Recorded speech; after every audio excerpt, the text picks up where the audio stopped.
गया, आत्मा निकल गई, शरीर रह गया।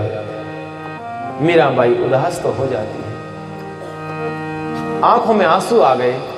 मीराबाई को रोना इसलिए नहीं आया कि मेरा पति चला गया, इस कारण से मीरा नहीं रोई कि मेरा पति मेरा चला गया। मीरा इसलिए रोई थी कि मेरे भक्ति का पथ का पथिक एक और कम हो गया। पहले तो मेरे दादाजी थे, दादाजी चले गए, अब मेरे मन की पीड़ा, मेरे मन की भावनाओं को कोई समझने वाला था तो ये मेरे शरीर के पति भोजराज जी थे, अब तो वो भी चले गए। अब मैं अपने मन की पीड़ा किसको सुनाऊंगी? इसलिए मीराबाई को रोना आया, इसलिए रोना आया। देखो भाई,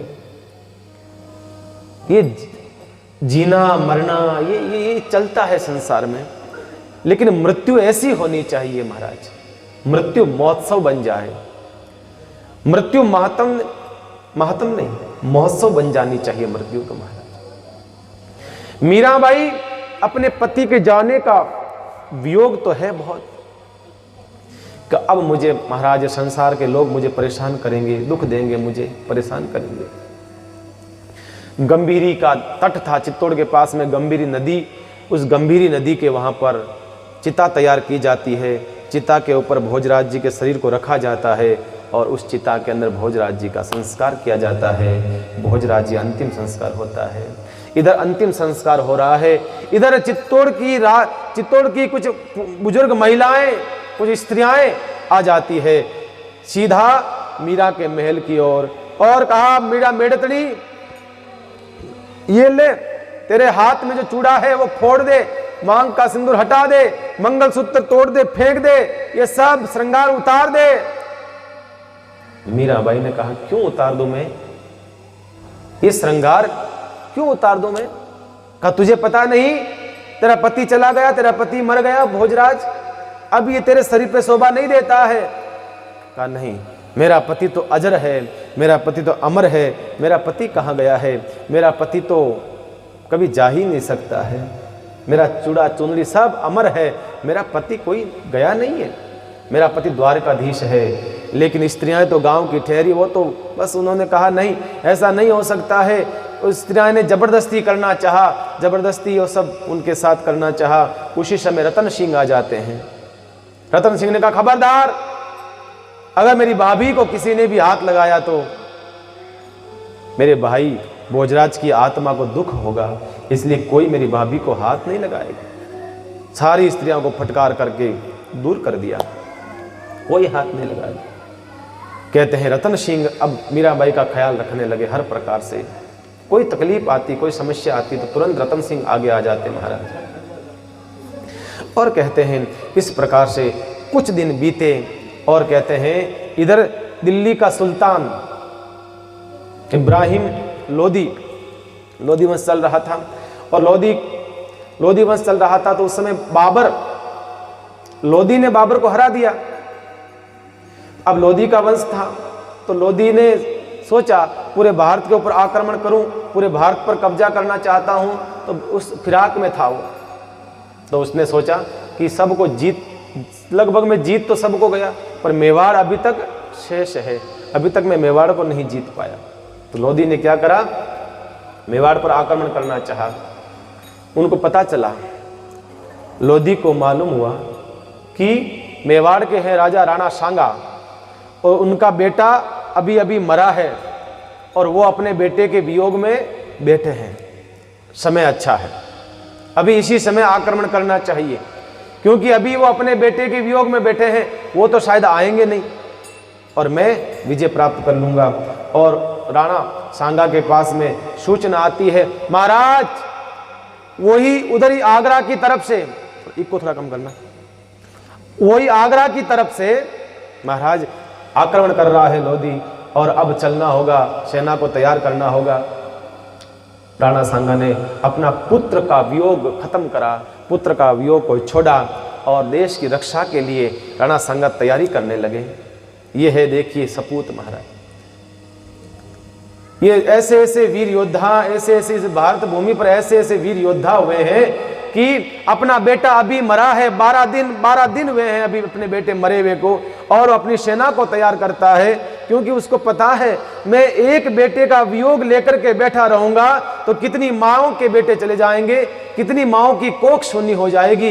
इसलिए राणा सांगा अपनी सेना को तैयार करते हैं। 2 लाख सैनिक तैयार किए राजपूतों को, इतनी बड़ी सेना को तैयार करा, और तैयार करके उस युद्ध में बाबर का पलड़ा थोड़ा भारी था महाराज मान, क्योंकि कहते हैं कि उस समय वो जो तोप होती है, गोले होते हैं, वो बंदूकें हैं, वो सब उस समय वो लेकर के आ गया था महाराज। उस समय वो सब उसके साथ में थे, वो लेकर के आ गया था, इसलिए उसका पलड़ा भारी था। सेना तो उसके पास में थी इतनी, लेकिन वो सब चीजें होने के कारण से फिर पलड़ा भारी होना ही है महाराज। सब शुरुआत उस समय हो चुकी थी इन चीजों की। उस युद्ध को खानवा का युद्ध कहते हैं हम लोग। आगरा के पास लड़ा गया था खानवा का युद्ध, आप लोग पढ़ते हैं खानवा का युद्ध। बहुत नरसंहार हुआ था उसके अंदर, कहते हैं महाराज। आगरा से करीबन 35-40 किलोमीटर दूर है वो खानवा स्थान, जहां पर वो युद्ध लड़ा जाता है। 2 लाख राजपूतों में से 1.5 लाख राजपूत मारे गए। अब एक गोला छूटता है तो महाराज चित्रे उड़ते हैं, एक साथ में 10-10 हजार कहते हैं राजपूतों के। इस प्रकार का युद्ध हुआ, और कहते हैं लगभग हारने की स्थिति हो गई। उसी समय सेनापति ने, महाराज राणा सांगा भी बहुत कौशल के साथ में युद्ध लड़ते हैं, लेकिन कहते हैं उनके भी बहुत सारे घाव लग गए। तो कहते हैं सेनापति ने रथ में डाला और राणा सांगा को एक ऐसे स्थान पर लेकर के आ गया गुपचुप महाराज तरीके से, जहां उसका उपचार कराने के लिए तैयार करने लगा, शरीर को वापस ठीक करने लगा। राणा सांगा ने धीरे धीरे शरीर ठीक होने लगा, और राणा सांगा वापस राजपूत को इकट्ठा करने लगे, क्योंकि राणा सांगा जानता था कि एक बार मुगलों ने अगर इस भारत भूमि पर पैर जमा लिए तो फिर ये मिटने वाले नहीं है। राणा सांगा सब जानता था ये स्थिति। एक बार इन मुगलों ने आक्रमण कर लिया तो फिर महाराज इनको भगाना दूर बात है। ये देखिए, ये विचार थे राणा सांगा के महाराज। हमारी स्थिति देखिए आप, और उन योद्धाओं की स्थिति देखिए थे। वो चाहते थे कि हमारी आने वाली पीढ़ी कम से कम सुख से जीवन जी सके, बस वो ये चाहते थे, इतना ध्यान रखते थे। और कहते हैं राणा सांगा धीरे धीरे शरीर के घाव ठीक होने लगे, धीरे धीरे शरीर भी ठीक होने लगा, और वापस जो अलग अलग जो राजपूत थे, फटे हुए राजपूत थे, उन सब राजपूतों को अब धीरे धीरे एक करने लगे राणा सांगा। सबसे करने लगे, भाई आओ मुगलों को हमें खदेड़ना है सब मिलकर के। कहते हैं इस भारत में जितना नुकसान मुगलों से नहीं हुआ है, बाहर के लोगों से नुकसान नहीं हुआ है, उससे ज्यादा नुकसान तो महाराज हमारे अंदर भारत में ही बैठे हुए गद्दारों से नुकसान हुआ है। हकीकत देखा जाए ना, लंका का भेदी अगर बाहर नहीं जाता तो रावण को कौन मार सकता था महाराज, है? लेकिन रावण को मारने की विधि सारी अपने भाई, उसी के भाई ने बताई कि ऐसा ऐसा मरेगा मेरा भाई। ये सच है, गद्दारों से ही इस देश को खतरा है, और किसी और अन्य किसी बाहर वाले से खतरा नहीं है। आपकी कमजोरी आपका खास व्यक्ति जानता है, दुनिया वाले नहीं जानते आपकी कमजोरी की, आप कहां कमजोर हो और कहां आप मजबूत हैं।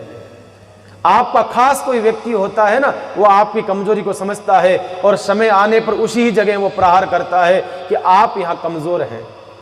ध्यान रखिएगा,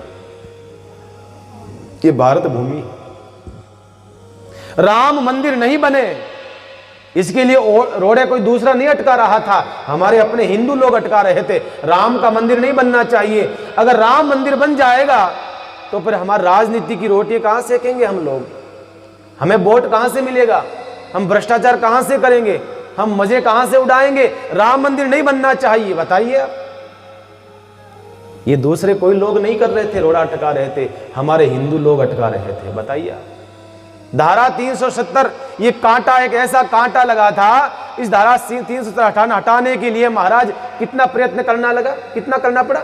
सरदार वल्लभ भाई पटेल उस काल में जमाने में थे, उन्होंने उनको जो अधिकार हैदराबाद को भारत में मिलाया, गुजरात भारत से बाहर था उसको मिलाया, कई बहुत सारे ऐसे राज्य थे जो भारत से बाहर थे, वो सब राज्य सरदार वल्लभ भाई पटेल ने मिला दिए भारत के अंदर और भारत एक मजबूत देश बनाया। एक जम्मू कश्मीर का जो रोड़ा था ना, वो पंडित जवाहरलाल नेहरू को दे रखा था, पर जवाहरलाल नेहरू ने उसको अलग ही रखा। वो कांटा अब जाकर के महाराज निकला है, ये हमारा देश का सौभाग्य है, अब जाकर के निकला है भाई साहब। चाहते तो उस समय नहीं निकल सकता था क्या? निकल सकता था, निकाल सकते थे, पर उन्होंने सोचा कि घाटा हमारा लगेगा, आने वाली पीढ़ी की समस्या हो जाएगी, इसलिए अच्छा है रहने दो। ध्यान रखना, खतरा बाहर वालों से नहीं है, खतरा हमारे अंदर बैठे हुए गद्दार लोगों से खतरा है। दुर्भाग्य है हमारा इस बात के लिए। पापी लोग सिर्फ वोट के लिए भूखे हैं। बस महाराज, हिंदू को तो ये दिखता है कि दाल महंगी हो गई, तेल महंगी हो गया, सब्जी महंगी हो गई, ये महंगा हो गया, वो महंगा हो गया, कोई बात नहीं, 2 रोटी कम खाएंगे, लेकिन हमारी भारत के लिए हम लोग जरूर तत्पर रहेंगे। किसी प्रकार की कोई तकलीफ नहीं होनी चाहिए हमारी देश को महाराज, ये प्रयास करना होगा। बताइए आप, जब भारत को लूटा जाता था, जब अंग्रेज लोग लूट करके जाते थे, जब मुगल लूट करके जाते थे, तो कहते हैं कि भारत के लोग तालियां बजाते थे, देखते थे महाराज, जब अंग्रेज लूट करके लेके गए थे। उससे पहले भारत जैसे देश को बहुत लोगों ने लूटा है। भारत देश को जितना लूटा ना, हूण आए, कुशूण आए, मुगल आए, अंग्रेज आए, अफगानी, पता नहीं कितने कितने, अब नाम लेवे तो पता नहीं कितने हो जाएंगे। कई हजारों साल तक लूटते रहे, लूटते रहे, लूटते रहे, लेकिन फिर भी देखिए भारत आज भी इतना धनवान है, आज भी कंगाल नहीं हुआ। इतना सोना चला गया महाराज, सोमनाथ के वहां पर कहते हैं सोने को निकालने के लिए ट्रकें लगाई गई थी महाराज, इतना सोना निकला सोमनाथ से। ये जयपुर का राजघराना, यहां से लूटने के लिए ट्रकों की ट्रकें लाइन लगानी पड़ी, इतना सोना निकला था वहां पर। भारत देश कोई गरीब देश नहीं है, भारत देश को गरीब बनाया गया है, भारत देश को कमजोर बनाया गया है। और बनाया किसने? हम लोगों ने बनाया, हम हिंदुओं ने बनाया है, और कौन बनाएगा? किसी ने कहा, अंग्रेजों से किसी ने पूछा, तुम लोग भारत को कैसे लूट करके लाए? कहा इसलिए लूट करके लाए, जब हम लूट करके ले जाते थे तो भारत के ही लोग खड़े खड़े देखते थे, तालियां बजाते थे कि ये तो इनको लेके गए, हमें थोड़ी लेके गए लूट करके। ऐसे हम सबको लूटते गए, लूटते गए, लूटते गए हम लोग। ये है हमारी स्थिति। मेवाड़ का शासक था महाराणा प्रताप। आप एक बात बताइए, उस जमाने में क्या महाराणा प्रताप अकेला योद्धा था? बहुत सारे योद्धा थे। क्या राजघराना जोधपुर का राजघराना नहीं था? क्या बीकानेर का राजघराना नहीं था? क्या जयपुर का राजघराना नहीं था? सब राजघराने थे, लेकिन महाराणा प्रताप को अकेले महाराज उस युद्ध के लिए अकबर से सामना करना पड़ा। साहब, इसके पीछे क्या कारण है? बड़ा दुख होता है जब ये बात सुनते हैं, इतिहास पढ़ते हैं, हमें बताया जाता है अकबर महान था। साहब, अकबर महान था। आज बच्चों को पूछो, छोटे छोटे बच्चों को, अकबर कौन था? महान था। कहां से हो गया महान? है? किस अकबर की बात कर रहे हो? महाराणा प्रताप को महान कहना चाहिए। हमें इतिहास ऐसा पढ़ाया गया बंधुओं, हमें इतिहास ऐसा सिखाया गया कि मुगलों की प्रशंसा करो, उनका जन्म कब हुआ, उन्होंने कौन सी विजय प्राप्त करी है। हमारा इतिहास, हमारे राजपूत जब हारने लगे थे तब इतिहास लिखा गया था। राजपूतों ने कितनी जीत की है उसका इतिहास कोई नहीं बताएगा। महाराणा प्रताप जैसा शूरवीर, उसने कहा मैं झुकने वाला नहीं। पूरा भारत, अकबर ने पूरे भारत पर विजय प्राप्त कर ली, लेकिन मेवाड़ के अंदर महाराणा प्रताप ने कहा जब तक मैं जिंदा हूं, जब तक मेरे अंदर जान है, तब तक अकबर को कह देना उसकी औकात नहीं है। इस मेवाड़ की धन्य धरा पर पैर रख करके भी दिखा सकता है। तो महाराज, ये महाराणा प्रताप के शब्द से साहब, आप इस भूमि के सपूत हैं, आप इस भूमि के महाराज होनहार लोग हैं।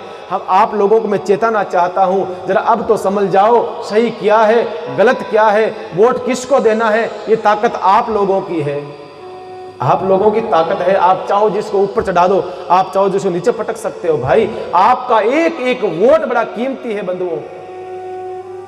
मैं जानता हूं ये कथा मीरा की चल रही है, लेकिन मीरा भी उसी ही राजघराने की बहू है महाराज, इसलिए मुझे कहना पड़ रहा है। देश नहीं बचेगा तो कहां बैठ करके कथा सुनोगे आप? देश ही नहीं बचेगा तो कहां बैठ के भक्ति करोगे आप? कहां बैठ के मेरा चरित्र सुनोगे बंधुओं? देश बचना चाहिए, बस ये ध्यान रहे, बस हमें गद्दारी नहीं करनी देश के साथ में। आपका वोट बहुत कीमती है, इसलिए देखिए आप वो महाराणा प्रताप का महाराज इतिहास।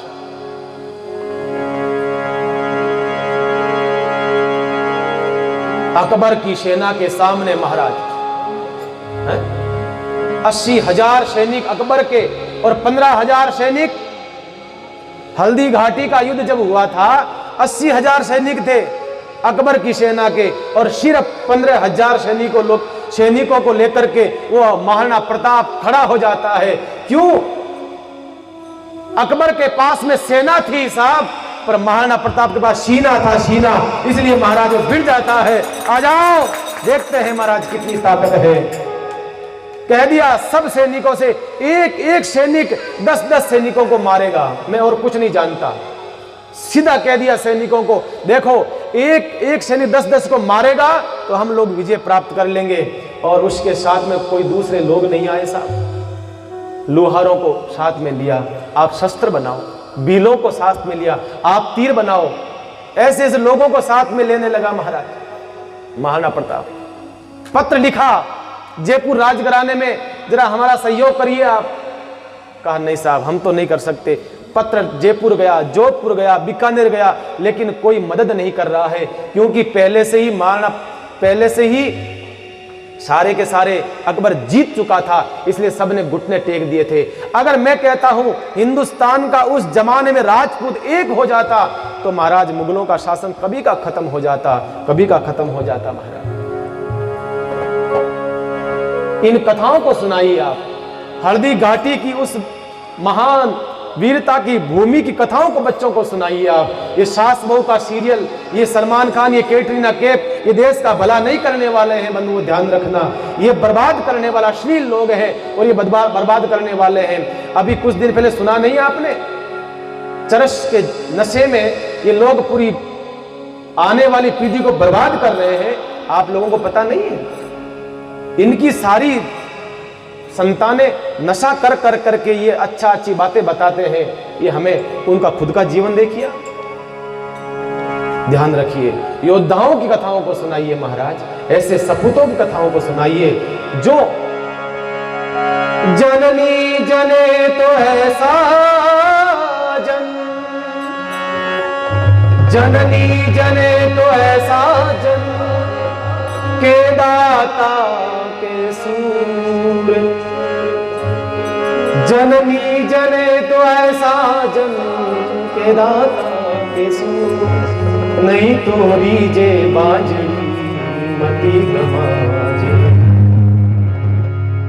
अगर देखो 9 महीने दुख पाना ही है तो प्रयास करो कि कोई अच्छा सपूत, कोई संत पैदा करे महाराज, बाकी क्या मतलब है। महाराणा प्रताप जैसा कोई योद्धा प्रकट हो इस कोख से, तब आपकी कोख धन्य हो सकती है महाराज। जिसने क्या करा, हल्दी घाटी में समर लड़ो, हल्दी घाटी में समर लड़ो, वो महाराणा प्रताप कठे, हल्दी घाटी में समर लड़ो, मोचे तक रो असवार कठे, मायर थारो बपूत कठे, एक लिंग दीवान कठे, वो महाराणा हल्दी घाटी में समर लड़ो, हल्दी घाटी में समर लड़ो, महाराणा प्रताप कठे, और हाथ जुड़ाइए, मायर थारो कठे, दीवान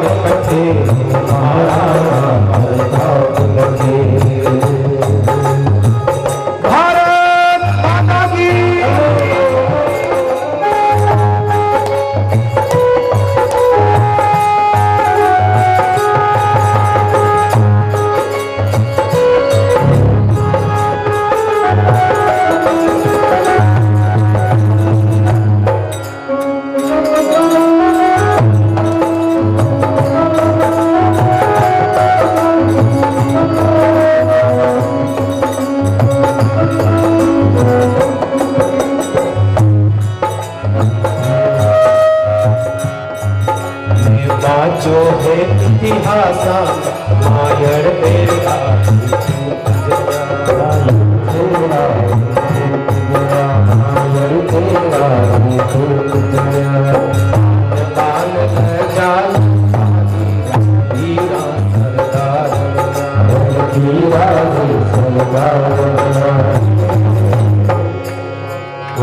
क्यों नहीं लाए जल्दी से आगे आगे जल्दी से आगे आगे जल्दी से आगे आगे सूरज में लाड़ी रतन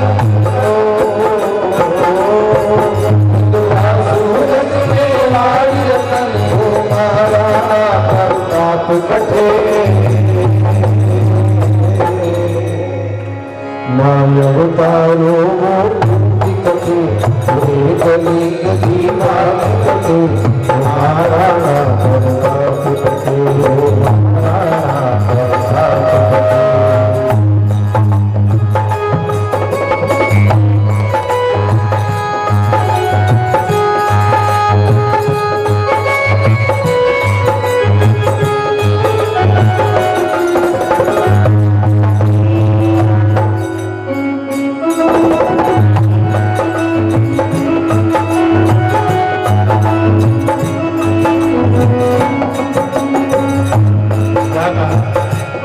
माटी कौन सी माटी?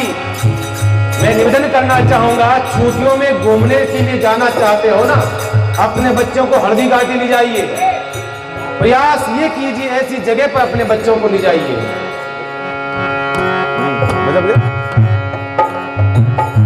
देखिए उस हल्दी घाटी का कलर आप देखिएगा, कितने लोग वहां पर मरे हैं महाराज। वहां जाओगे ना, आपका अंदर का शौर्य जाग जाता है महाराज। ये हल्दी घाटी माटी हल्दी घाटी लागे के सर चंदन लागे के सर चंदन लागे के सर चंदन माटी हल्दी घाटी लागे के सर चंदन लागे के सर चंदन माथा पर तिलक करो रहो इन माटी में पे तिलक करो रहो इन माटी में रावण भूमि तीरथ भूमि रावण भूमि तीरथ भूमि दर्शन करवा बचावे सूर्य सूर्य मारी आवा जगा जावे में जगा जावे स्वामी भक्ति के पकड़ी स्वामी भक्ति के पकड़ी बटप पकड़ी आवाज कटे मायर तारो दीवाने कटे वो महाराणा परिताप कटे महाराणा परिताप कटे।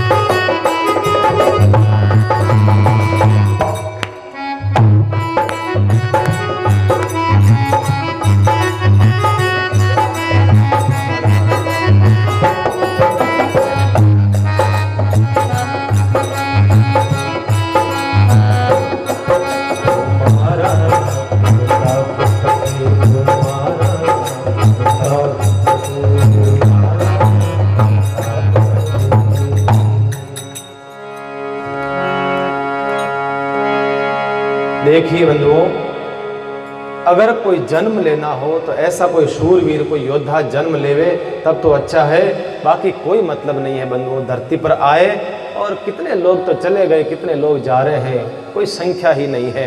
ऐसे योद्धा जिनका शरीर महाराज देखो तो आप 7.5 फीट तो हाइट थी महाराणा प्रताप की साहब, 7.5 फीट हाइट 10-10 किलो के जिनके जूते पहनते थे, एक जूता 10 किलो का, दूसरा 10 किलो का जूता पहनते थे महाराज।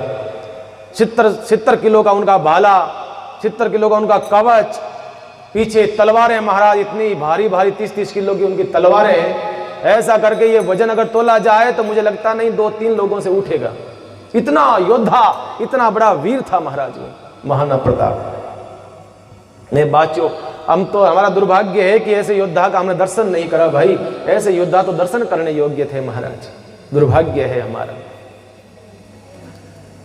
आन बान लजायो नहीं, रणधीरा में सरदार बनिया, ऐसा महाराज। इससे हल्दी घाटी, ये इतिहास, मेवाड़ का इतिहास इसलिए सुना रहा हूं मैं आपको क्योंकि मेवाड़ से संबंध मीरा का रहा है, मीरा का जीवन से संबंध रहा है मेवाड़ का। मैं आपसे यही चर्चा कर रहा था। राणा सांगा इतने योद्धा, बड़े योद्धा थे राणा सांगा। कहते हैं वो हार नहीं मानते थे। बात गद्दार की हुई थी, मैं पहले निवेदन कर चुका हूं।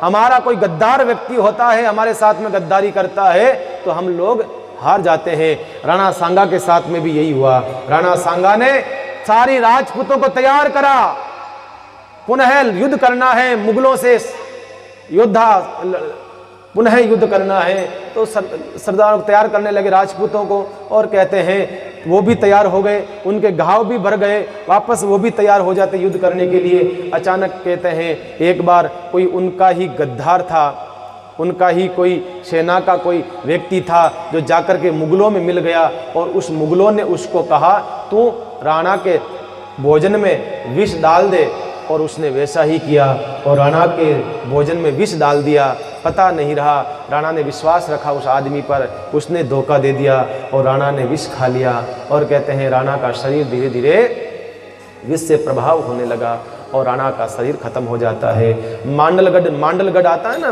पिलवाड़ा के पास, मांडलगढ़ पहुंचते पहुंचते कहते हैं राणा सांगा का शरीर खत्म हो जाता है। वहां पर उनका अग्नि संस्कार, अंतिम संस्कार होता है।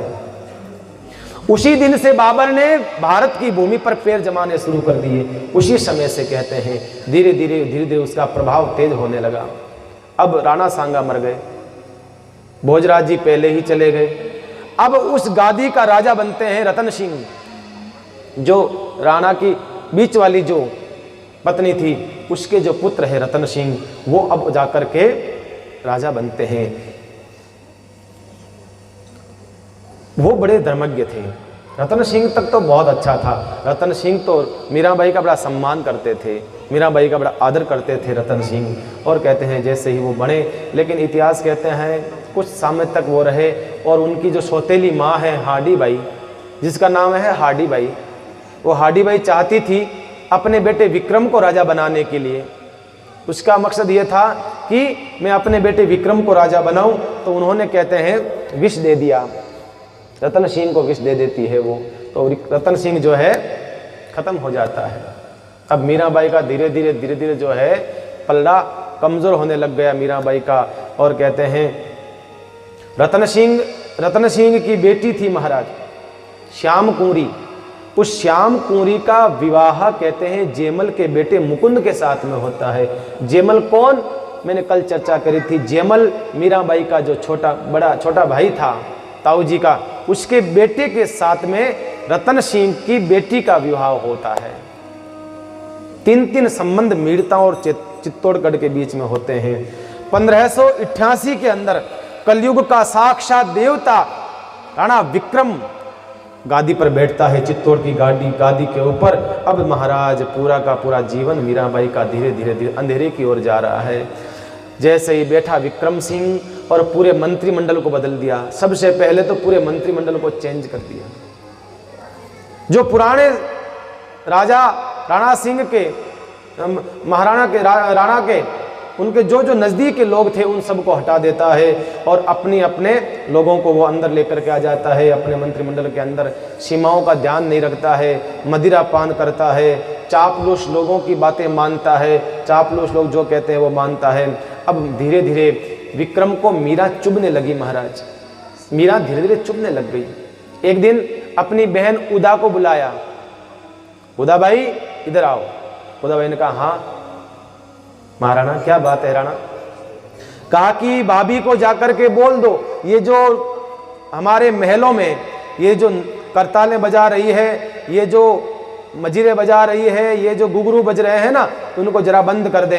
अब ये हमसे सहन नहीं होगा। ये तुम्हारे ससुर जी सहन कर लेते थे, हमारे भाई भोजराज जी, रतन सिंह जी सहन कर लेते थे, अब सहन नहीं होगा। तुरंत गई है उदा, जा कर के मीरा से कहा, भाभी साहब अब ये सब छोड़ दो, अब राज चेंज होगा, अब राज बदल गया है, अब ये नहीं चलेगा यहाँ पर। मीरा ने कहा क्यों? कहा नहीं, राणा का आदेश आया है, राणा विक्रम का, कि ये सब बंद कर दीजिए आप। अगर आपको मेवाड़ में रहना है, इस राजघराने में रहना है, तो ये सब छोड़ना पड़ेगा। मीरा ने कहा मैं तो नहीं छोड़ने वाली, मैं भगवान की भक्ति को नहीं छोड़ूंगी, चाहे कोई भी संकट आ जाए, कोई राणा कह दे कि बड़ा से बड़ा कोई वीर योद्धा कह दे, तो मुझे नहीं छोड़ना है। जाकर के पुनः उदा ने विक्रम से कहा, मीरा ने तो मना कर दिया, मीरा तो नहीं मानी। तो उदा ने कहा क्या करना चाहिए बहन? उदा से कहा, राणा ने क्या करना चाहिए बहन? कहा एक काम करो, मीरा की प्रीति उस पीतल की मूर्ति में ज्यादा है, एक काम करो, इस पीतल की मूर्ति को ही गायब कर दो, ना रहेगा बांस ना बजेगी बांसुरी, समस्या ही खत्म हो जाएगी। क्यों नहीं पीतल की मूर्ति को हटा दो? कहा वाह बहन, दिमाग तो अच्छा तेरे अंदर। कहा कैसे करें? कहा एक काम करो, कोई चोर को बुलाओ, कोई जानकार ऐसा कोई चोर होना चाहिए जो उस मूर्ति को गायब कर दे। और जेलों में चोर भरे पड़े थे, बढ़िया अच्छी क्वालिटी का चोर पता लगाओ। बढ़िया चोर पता लगाया और उस चोर को बुलाया, देख भाई तेरे को एक काम करना है। कहा हाँ महाराज। कहा मीराबाई जी के पास में गिरधर की एक पीतल की मूर्ति है, तो चोरी कर लेगा? कहा बिल्कुल कर लेंगे। और कहते हैं रात्रि के समय वो चोर जाता है, मीराबाई को कुछ भी पता नहीं रहता था, बस वो तो भगवान का भजन करते करते करते करते ही सो जाती थी। ऐसा नहीं कि बिस्तर पे जाकर के सोना है, कहीं और जाके सोना नहीं, उसको तो भजन करते करते अगर आसन पर नींद आ गई तो वहीं सो जाती है भगवान के चरणों में। और उनको नींद आई हुई थी, चोर आया, चोर ने वो मूर्ति को उठा करके वो चला गया, लेकर के आया उदाबाई से। कहा हाँ ये मूर्ति है उदाबाई? हाँ हाँ आई है गिरे की मूल, इन्हें कोई कटी नाक ना हो। तो कहा क्या कहाँ डाले? तो महाराज उदाबाई ने कहा कि 20 हाथ खड्डा खोद दो और उस खड्डे में अंदर डाल दो इस मूर्ति को, समस्या खत्म हो जाए। और वो चोर गए रात्रि के समय, 20 हाथ खड्डा खोदा और उसके अंदर वो मूर्ति को डाल देते हैं। सवेरा हुआ, मीराबाई जी की आंख खुली और देखा सिंहासन पर मूर्ति नहीं। मीराबाई ने कहा अरे चंपा, अरे चमेली, अरे केसर, जल्दी आओ, मूर्ति कहाँ गई? का पता नहीं, घबरा गई मीराबाई, घबरा गई, सब दासियाएं घबरा गई, कहाँ गई कहाँ गई, गिरधर कहाँ गए, घबरा गई। तो मीराबाई ने कहा चंपा चिंता मत कर, हो सकता है भगवान कोई रात्रि को महाराज करते करते विलंब हो गया होगा, शायद आने में थोड़ा टाइम लग गया होगा, इसलिए आ जाएंगे, चिंता मत कर, चिंता करने की बात नहीं है। मीरा ने कहा एक काम करो, सब मिलकर के भगवान को बुलाओ, भगवान को पुकारो, भगवान जरूर आएंगे महाराज। और कहते हैं मीराबाई एक तारा लेती है और चंपा चमेली सारी की सारी दासियाएं मीराबाई के साथ में करताल लेकर के भजन करने लगती है। और कहते हैं भगवान की ऐसी कृपा होती है, 20 हाथ नीचे जमीन में डाली हुई मूर्ति मीराबाई के कीर्तन और भजन की ताकत से पुनः आकर के सिंहासन पर विराजमान हो जाती है। बोलिए मीरा के शान की। सिंहासन पर मूर्ति आ जाती है। चंपा ने कहा अरे भाई साहब मूर्ति विराजमान है ठाकुर जी की।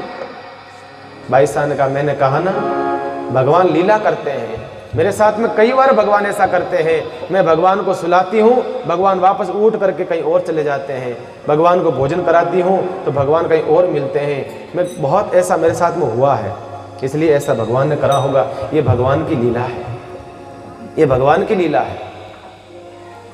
उदा ने जाकर के कहा अपने भाई राणा से, कहा राजन वो तो वापस पता नहीं मूर्ति कहाँ से लेकर के आ गई। तो कहा अब क्या करें? उदा तू बता। उदा तो पचो ऊंधा ही बतावे रास्ता सारा।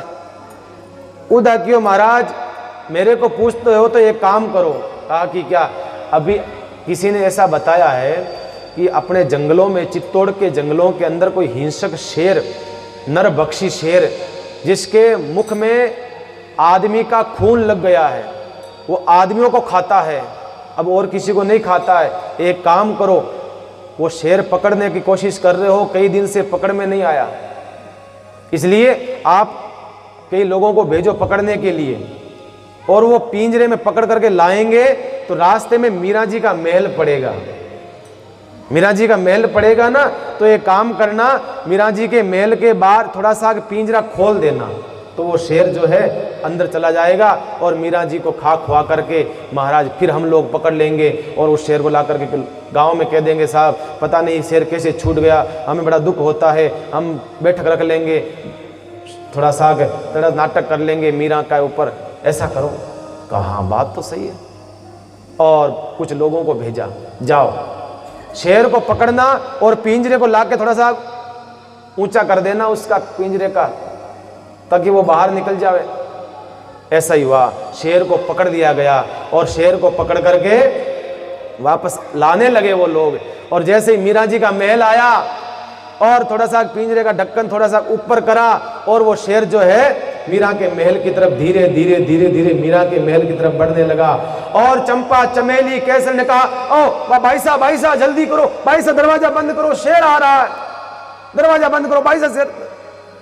मीरा ने कहा, अरे बंद मत करो, आने दो, बंद मत करो। कहा नहीं भाई साहब, खा जाएगा। इतने में तो शेर अंदर आ ही गया महाराज, शेर अंदर प्रवेश कर जाता है और वो तो भागती है, केसर इधर गई, चंपा इधर गई, चमेली इधर गई, सब भागती हुई इधर जा रही है। मीराबाई ने कहा, अरे चंपा कहाँ भाग रही है, अरे केसर कहाँ भाग रही है, अरे ये शेर नहीं है, तुझे पता नहीं आज कौन सा दिन है, बैसाख शुक्ल चतुर्दशी है, आज नरसिंह भगवान की जयंती है, अरे जल्दी से थाली ला, जल्दी से फूल ला, पुष्प ला, जल्दी से तैयारी कर, भगवान नरसिंह आ रहे हैं। और कहते हैं थाली तैयार करती है मीराबाई और पुष्प तैयार करती है, पानी तैयार करती है। जैसे शेर भीतर आता है और मीराबाई उनको हाथ जोड़ती है, हे भगवान पधारी, आपका स्वागत है हमारे घर के अंदर। और कहते हैं वो थाली ला करके उसकी आरती उतारती है भगवान नरसिंह की और चरण धोती है महाराज उस शेर के और पुष्प उनके ऊपर बरसात करती है और उनका स्वागत करती है धूमधाम से। और महाराज शेर इस प्रकार से मीराबाई की भक्ति को देख करके एक पंजे को उठाता और मीराबाई के मस्तक पर रख देता है। मीरा को धन्य कर दिया महाराज उस शेर ने। बोलिए नरसिंह भगवान की। शेर ने अपना एक पंजा उठाया, मीरा के माथे पर रख दिया और वो धन्य हो जाता है महाराज मीराबाई का जीवन। और वहां से वापस मुड़ करके जाता है और बाहर जो पकड़ने वाले लोग थे उन सबको वो मार देता है, सबके ऊपर आक्रमण करता है, सबको मार करके वो जंगलों के अंदर वापस चला जाता है। ये कोई दूसरा शेर नहीं था, ये मेरे ठाकुर भगवान नरसिंह भगवान स्वयं आए थे मीराबाई को दर्शन देने के लिए, एक माध्यम बना है बंधुओं। ये कोई सतयुग की घटना नहीं है, ये द्वापर की नहीं है, ये त्रेता घटना नहीं है, ये कलयुग की घटना है और 400 साल पहले 500 साल पहले की घटना है। बताइए आप, ये मीरा की भक्ति का एक बहुत सुंदर उदाहरण बताइए आप। भगवान नरसिंह ने आकर के महाराज धन्य कर दिया, मीराबाई के मस्तक पर हाथ रख दिया, मीरा धन्य हो जाती है। अब तो महाराज सूचना पहुंची किसके पास, राणा के पास। और महाराज उदा ने जाकर के कहा, महाराज हमारा ये दूसरा प्लान भी फेल हो गया महाराज, अब क्या करना है। राणा ने कहा, तू तो गेली है, तू तो बतावे से कहीं फेल हुआ महाराज, प्लान तो ढंग के बता तो सही। तो कहते हैं उदा ने कहा, भाई मेरे को तो यही प्लान पता थे और ये बता दिए मैंने तो आपको। ऐसा कहते हैं मीराबाई तो भगवान से और दृढ़ होती जा रही है, भगवान से विश्वास और मजबूत होता जा रहा है मीराबाई का मतलब। देखिए मैंने पहले भी कहा था कथा के प्रारंभ में भी, भगवान की कृपा दो प्रकार की होती है, एक प्रतिकूल एक अनुकूल कृपा। ये भगवान की प्रतिकूल कृपा है महाराज, ये भगवान की प्रतिकूल। और कहते हैं ऐसे करते करते इतना काफी समय बीत गया। आज मीराबाई बैठी है भगवान के सामने, अचानक एकाएक मीराबाई को अपने गुरु की याद आई है, क्योंकि गुरुजी उसके बाद में मीराबाई जी को मिले नहीं थे, 2 दिन का सिर्फ सानिध्य हुआ है। ये दुख जब आने लगे मीराबाई के जीवन में तो गुरु को याद करा, गुरुदेव मुझे ऐसी जगह आपने छोड़ दिया, जहां महाराज दुख ही दुख है। देखिए आज माने परदेसा क्यों छोड़ा जी सतगुरु ले चलो निज देश। आज जब इस प्रकार की स्थिति होती है तो मीराबाई गुरुजी को याद करती है। गुरुजी ऐसे स्थान पर छोड़ दिया आपने, यहां नहीं मां को देश रंगीलो, यहां नहीं मां को देश रंगीलो, यहां नहीं मां को देश। प्रिया प्रीतम प्रीतम की कुंज बसाओ, हो प्रिया प्रीतम की कुंज बसाओ, जहां रंग नहीं लावले, हमाने परदेसा क्यों छो। मीराबाई महाराज भाव से भक्त गुरुदेव को याद करती है। जगमग ज्योति उजास अनुपम, जगमग ज्योति उजास अनुपम, जहां नहीं चंद्र दिनेश। मीरा किस प्रकार से गुरुदेव को याद कर करके कहती है, गुरुदेव ये कौन से देश में मुझे छोड़ा, ये कौन से स्थान पर मुझे छोड़ा, मुझे तो उस स्थान में जाना है महाराज, क्योंकि यहाँ नहीं माँ को देश रंगीलो। ये महाराज यहाँ ये देश जो है ये वो देश नहीं है जो आप वाला देश है महाराज। दया करी सहचरी बनाओ, दया करी सहचरी बनाओ, जहां नहीं दुख लवले, ले चलो मने निज देश। नाक पुलक सजा दो प्यारा, नाक पुलक सजा दो प्यारा, अरे घूमर वाला केश, ले चलो निज देश। इस प्रकार से मीराबाई आज ठाकुर जी के सामने बैठ करके भगवान से प्रार्थना करती है, प्रभु कितना समय हो गया गुरुदेव के दर्शन नहीं हुए।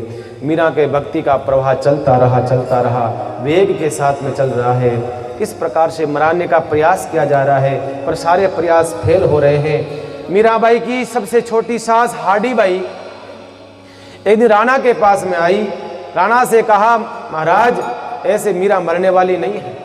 कहा फिर एक काम करो। कहा कि क्या?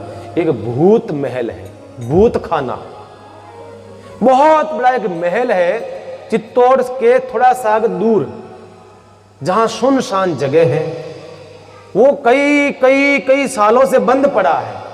उसमें भूत प्रेत पिशाच आत्माएं डाकनी शाकनी सब के सब उसमें रहते हैं। महाराज क्यों नहीं एक बार मीरा को उसके अंदर भेज दे, तो वो वहां क्या भूत प्रेत डिकान सब लग करके मर जाएगी। अरे माँ बात तो सच कही, ठीक है पर कैसे भेजेंगे मीरा को? कहा ये काम मैं सब जानती हूँ, मैं मेरे ढंग से कर दूंगी, आप तो मुझे भूत महल की चाबी दे दो। कहा ये ले जा। और कहते हैं राणा विक्रम ने अपनी मां हाडी बाई को चाबी दे दी। और शाम का समय हुआ, शाम के समय में हाडी बाई अपनी कुछ दासियों को लेकर के जाती है मीराबाई के पास में। जैसे सासू आई, मीराबाई ने खड़े होकर के सासू का स्वागत करा। पधारो सासू माँ, आज इस खोटी बहू की कैसे याद आई आपको? शाम के समय आप मुझे बुला लिया होता, आप मुझे कह दिया होता, कम से कम मैं आपका आदेश की पालना करते हुए मैं आपके वहाँ पर पहुँच जाती। आपने आने की तकलीफ और कष्ट क्यों भोगा भरा? किस लिए वो है? कौन है? क्या नाम था? हाँ बहुत बढ़िया। आइए हमारे पत्रकार महोदय का बहुत बहुत धन्यवाद। दोनों ताली बजा करके स्वागत करें। राम जी, राम जी, राम जी। कहते हैं हाडी बाई जैसे ही आई स्वागत करती है मीराबाई, और हाडी बाई ने कहा कि आपको तो टाइम मिलता नहीं है बहुरानी, आपको तो समय मिलता नहीं है, आप तो पूजा में बिजी रहती हो, समय आपको कहाँ है, हम लोग आपसे मिलने के लिए, आपके दर्शन करने के लिए आए हैं, आपसे दर्शन करने के लिए आए हैं हम सर। मीराबाई ने कहा ये तो आपका सौभाग्य होता है, ये तो आपका सौभाग्य है, आप आए हैं, मैं एक काम से आई हूँ। अब हाडी बाई किस ढंग से बात करती है, हाडी बाई कहती है मैं एक छोटे से काम के लिए आपके पास में आई हूँ, एक मेरे कोई काम छोटा समस्या आ गई है, आप समाधान कर देंगे, मैंने ऐसा सुना है, आप तो भगवान की भगत हैं, उस समस्या का समाधान कर देंगे। कहा हाँ बताइए आप क्या समस्या है। कहा कि मेरी बहन है, वो मेरी बहन की बेटी है, उसके क्या है अभी कुछ दिनों से कुछ बहकी बातें कर रही है, वो कोई भूत प्रेत की, कोई उसको किसी ने बताया है कि भूत प्रेत लग गया। तो भाई साहब हम तो समझते नहीं बिंदनी सा ये भूत प्रेत क्या होता है, ये नाटक कर रही है। अब मीरा जी ने कहा सासू माँ भूत प्रेत होता तो है, इसको अस्वीकार तो नहीं कर सकते, भूत प्रेत तो होता है। कहा ये सब क्या होता है, ये भूत क्यों बनते हैं। मीराबाई ने कहा देखो सासू माँ, जिन लोगों की कामना अधूरी रह जाती है, जिन लोगों की कुछ इच्छाएं अधूरी रह जाती है ना, वो भूत प्रेत बनते हैं और महाराज वो भटकते रहते हैं, परेशान होते रहते हैं। और जिनकी अकाल मृत्यु हो जाती है, जिनकी बचपन में मृत्यु हो जाती है, जिनकी जवानी में मृत्यु हो जाती है, तो वो अकाल मृत्यु वाले लोग भी भूत बनते हैं। ऐसी स्थिति में उनको भूत बनना पड़ता है। दुर्घटना में मर गया, कोई बिजली का करंट आकर के मर गया, कोई कैसे ही मर गया, ये सब भूत बनते हैं। कभी कभी क्या होता है, किसी हम लोग आजकल क्या शहरों में आप लोग देखेंगे, शहरों में लकड़ियों से नहीं जलाते हैं, आजकल इलेक्ट्रॉनिक सिस्टम हो गया, सारा का सारा इलेक्ट्रॉनिक सिस्टम है। लाश को रखो और तुरंत कुछ देर बाद में उनकी राख जो है नीचे आ जाती है, जल करके राख हो जाता है। इससे मुक्ति नहीं होती है। ये हमारी संस्कृति नहीं है, ये हमारी पद्धति नहीं है भाई। लोग कहते हैं प्रदूषण होता है, इनसे प्रदूषण होता है। अरे किस बात का प्रदूषण, अरे अच्छी लकड़ी लाओ, घी लाओ, किस बात का और अच्छा महाराज, हमारे लिए फायदे की बात है ये तो। और दूसरा क्या करते हैं, कई छोटे छोटे बच्चे मर जाते हैं, कई ऐसे जन्मते ही कई शिशु मर जाते हैं, छोटी सी उम्र में मर जाते हैं, तो हम लोग उनको जलाते नहीं हैं, जलाने का विधान नहीं है, तो क्या करते हैं, गाड़ देते हैं, गाड़ते हैं ना, तो गाड़ देते हैं, तो हम लोग फिर जाकर के देखते भी नहीं है वहां पर, तो कुत्ते हैं, शुअर हैं, वो खोद करके वापस उसको निकाल देते हैं। कभी कभी ऐसे लोगों की भी अधोगति हो जाती है। इसलिए किसी की मृत्यु हो गई है बाल्यकाल में, तो जा करके कुछ दिन वहां संभाला करना होता है, जाना चाहिए वहां पर, ताकि कोई कुत्ता है, कोई सूअर है, कोई हिंसक पशु है, उसको बाहर नहीं निकाले। ये मीराबाई समझा रही अपनी सासू को, किस कारण से भूत बनते हैं, प्रेत बनते हैं, पिशाच बनते हैं, उसकी वजह बताती है मीराबाई, इसलिए बन जाते हैं महाराज। और सासू माँ हनुमान चालीसा का पाठ करना चाहिए, भगवत गीता का पाठ करना चाहिए, भागवत कथा का वाचन करना चाहिए, इन सब से दूर हो जाते हैं। हनुमान चालीसा सबसे बढ़िया और सबसे कम समय में सार्थक होने वाला महाराज ग्रंथ है। भूत पिशाच निकट नहीं आवे, महावीर जब नाम सुनावे, अति शीघ्र आपकी हर समस्या का समाधान करने वाला है। तो फिर अचानक हाडी बाई ने कहा, अरे बिंदनी सा, अचानक मुझे एक बात याद आई है। अरे क्यों नहीं, आप तो इतनी भगवान की भक्त हो, हमारे यहाँ चित्तौड़ के पास में एक भूत महल है, उसमें कई आत्माएं परेशान हैं, कई आत्माएं दुख देख रही है, तो जरा एक बार आप पधारो तो सही वहां पर क्या पता उद्धार हो जाए तो आपके पधारने से। मीरा ने कहा ठीक है सासू माँ, आप इतना कहती हो तो ठीक है, चलो। और मीराबाई जो है शाम का समय रवाना हो जाती है सासू माँ के साथ में।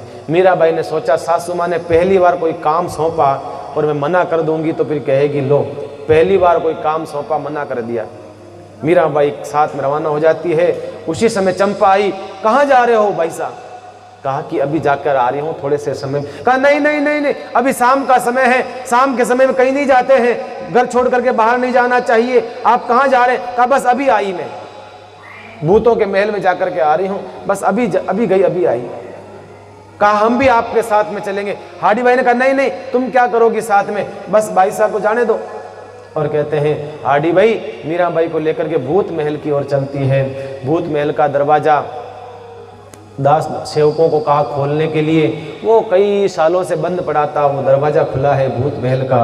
और जैसे देखा मीराबाई ने, महाराज भयंकर भयंकर एकदम डरावनी जगह, कबूतरों के घोंसले और जगह जगह महाराज आले लगे हुए हैं, जाले लगे हुए हैं। ऐसी स्थिति में जब उसको देखा मीराबाई ने प्रवेश करा। कहा आप आगे चलो भाई साहब, बिंदनी शाह आप आगे चलो, माने डर लागे। हाडी भाई होशियार थी और मीराबाई ने कहा बिल्कुल चलते हैं। मीराबाई के हाथ में करताल थी, वो तो आगे चली भगवान का नाम लेकर के। जैसे ही आगे बढ़ी और पीछे से हाडी भाई ने दरवाजा बंद कर दिया महाराज, और ताला लगा दिया। और वो गई महाराज, चली गई हाडी भाई तो। और मीरा ने पीछे मुड़ के देखा तो ओ लो सासू जी तो ओ माने साथे करी हो। मीराबाई ने कहा कोई बात नहीं। मीरा जैसे अंदर प्रवेश करती है, उसी समय महाराज कोई चिल्ला रहा है, कोई रो रहा है, कोई जोर जोर से आवाज आ रही है, डरावनी आवाजें दे रहा है, कोई कुछ कह रहा है, कोई कुछ कह रहा है, क्योंकि बोल तो सकते नहीं। भूतों के बोलने की तो हिम्मत होती नहीं है उनकी, खा सकते नहीं, पी सकते नहीं। भूत प्रेत जो होते हैं महाराज, जो प्रेत पिशाच जो होते हैं, उनके मुख कहते हैं इतने छोटे होते हैं, बारीक सुई होती है ना, कपड़े की सुई बारीक वाली, उससे भी छोटा छोटा उनका मुख होता है। इसलिए वो भूखे प्यासे मरते रहते हैं। शुद्ध चीज नहीं खा सकते वो जीवन में कभी भी, अशुद्ध चीज ही उनको खानी पड़ती है।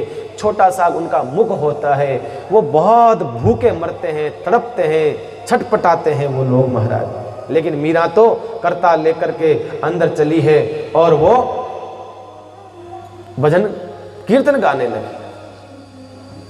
कीर्तन जब गाने लग जाती है मीराबाई, तो महाराज धीरे धीरे वो जो प्रेत थे, पिशाच थे, भूत थे, धीरे धीरे शांत होने लगे। धीरे धीरे उनकी चिल्लाहट कम होने लगी, रोने की आवाजें कम होने लगी, धीरे धीरे वो शांत होने लगे। मीराबाई ने फिर कहा भाइयों तुम कौन हो? तो किसी प्रेत ने, दिखते तो है नहीं, किसी प्रेत ने कहा मैं प्रणाम करता हूं देवी आपको, हम और कोई नहीं है, हम इसी खानदान के गद्दार लोग हैं, हम और कोई लोग नहीं है, हम इसी चित्तौड़ के राजघराने के हैं। कोई उस जमाने का बना हुआ भूत है, कोई उस जमाने का बना हुआ प्रेत है, हम लोग इसी घराने के गद्दार लोग हैं। किसी ने बलात्कार किया, किसी ने चोरी करी, किसी ने डाका डाला, किसी ने लूटा है, ये सब गलत काम कर कर करके हम लोग भूत प्रेत बने हैं, पिशाच बने हैं, हम दूसरे और कोई नहीं है, हम लोग और कोई नहीं है। किसी ने कहा देवी मैंने 100 साल से कोई पानी की बूंद तक नहीं पी है, मुझे बहुत प्यास लगी है, मुझे बहुत प्यास लगी है, मुझे कोई जल पिला दो। कोई भूत कहने लगा देवी मुझे बहुत भूख लगी है, मुझे कोई खाना खिला दो, मेरा पेट खाली है, मैं कुछ खाना चाहता हूँ, मैं कुछ खाना चाहता हूँ। मीरा ने कहा चिंता मत करो, तुम्हारी सबकी इच्छा पूर्ति होगी, सबकी इच्छा पूर्ति होगी। तुम मेरे साथ में तुम तो भजन करो, तुम मेरे साथ में भजन गाओगे ना तो तुम्हारी सबकी इच्छा पूर्ति हो जाएगी। मीराबाई देखो भक्तों, मीराबाई ने भूतों को प्रेतों को लगा दिया महाराज हरिनाम संकीर्तन में। अब मैं आपको रोज कहता हूं मेरे साथ गाओ, मेरे साथ गाओ आपसे तो वही ठीक है, कम से कम गाते तो हैं महाराज। मीराबाई ने लगा दिया उनको। मीराबाई ने कहा सब तुम कीर्तन करो, भगवान का नाम लो, सब अच्छा हो जाएगा महाराज। और मीराबाई सबको अमृत का प्याला पिलाने लगी। पियो रे पियाला राम रस का, पियो रे पियाला श्याम रस का, ए जी कोई पियो रे पियाला राम रस का, ए जी कोई पियो रे पियाला श्याम रस का, पियो रे पियाला, पियो रे पियाला राम रस का, पियो रे पियाला राम रस का, ए जी कोई पियो रे पियाला राम रस का,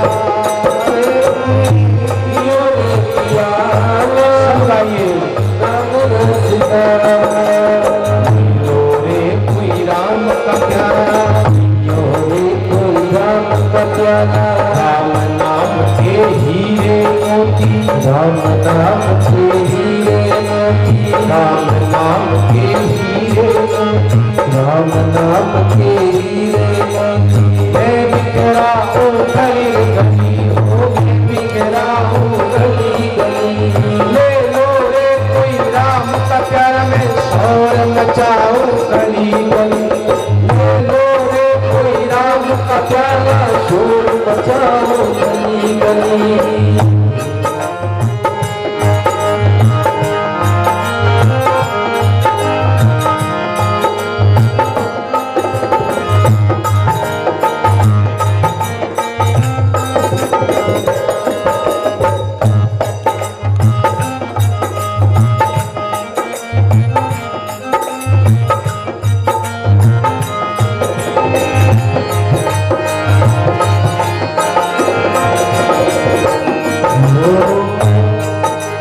जिस जिसने ये हीरे लूटे